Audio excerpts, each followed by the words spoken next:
Magandang araw mga boss, mag-unbox pala tayo ngayon nitong order natin na Xiaomi Portable Electric Air Pump 2, tara't unbox na natin.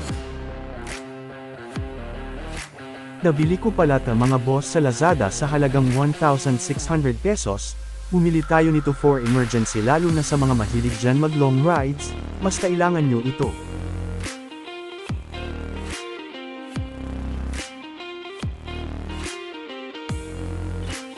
Ito pala laman niya mga boss, at ito naman yung mismong pump niya, tara't buksan natin. Built-in lithium battery pala ito mga boss with 2000 mAh.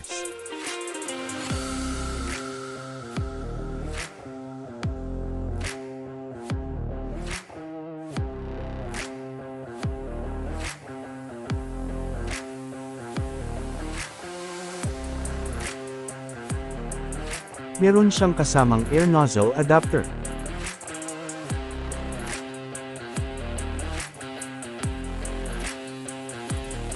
At meron siyang needle or pin na para sa bola.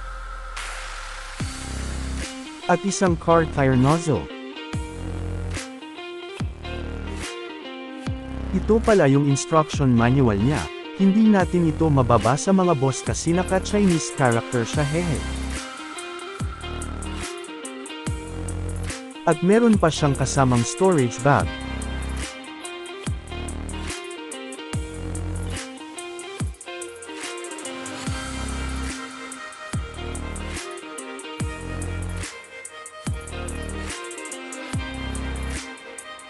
Ngayon naman tatanggalin natin itong rubber hose niya, kusa po pala itong nag-o-on kapag ito'y natanggal na.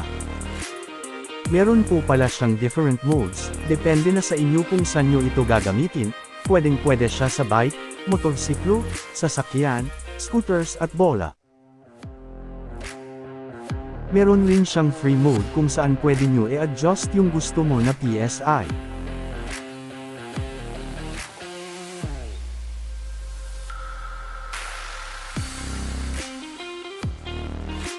Meron din siyang flashlight, at kapag pinindot nyo pa ulit ay magfa-flash po ito.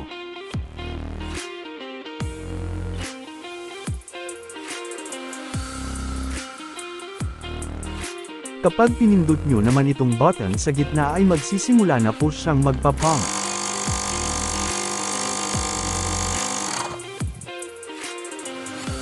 At andito naman sa ibaba itong charging port niya, Type-C po pala gagamitin dito mga boss. At base naman po sa manual niya ang charging time nito ay less than 3 hours.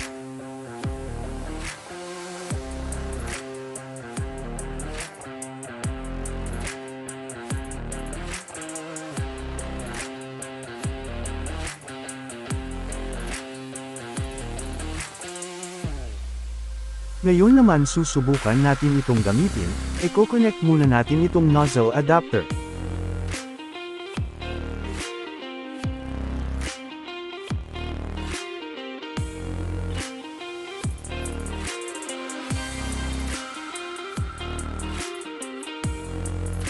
At saka tanggalin muna natin itong tire valve cap.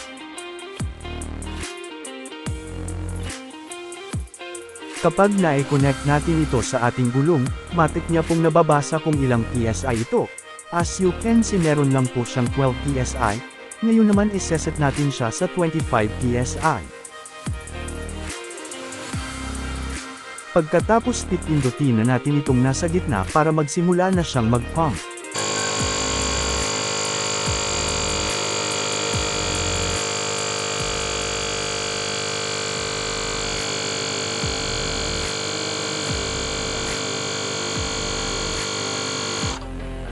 Matik off na pala ito kapag na-reach na niya ang ating na-set na PSI. Ibabalik lang natin itong tire valve cap at pupunta naman tayo sa likurang gulong.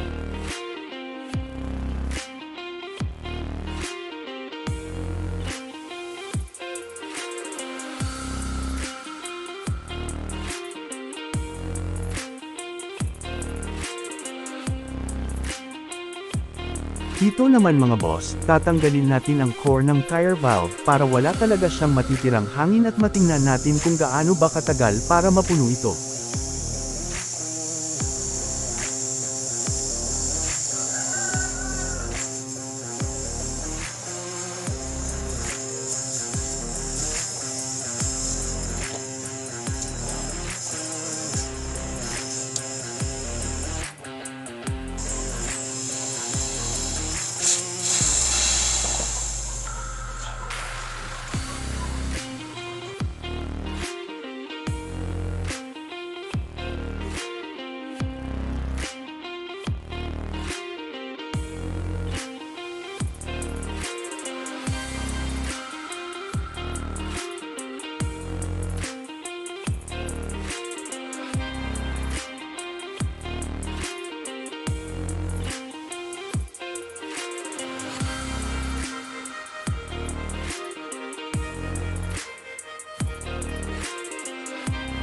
Ngayon naman eco-connect na natin ang ating pump at kita nyo naman mga boss na 0 PSI o wala talagang natirang hangin sa ating gulong.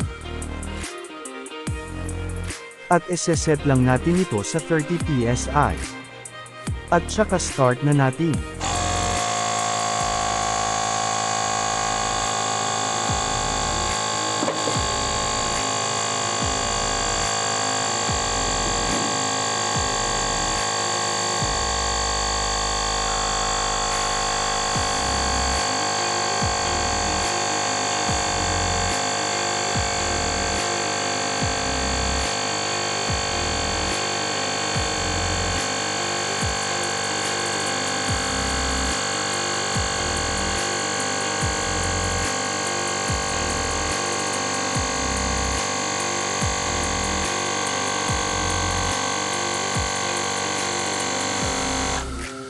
At ayun po mga boss na reach na niya ang ating naiset na PSI, ibabalik na natin ang tire valve cap.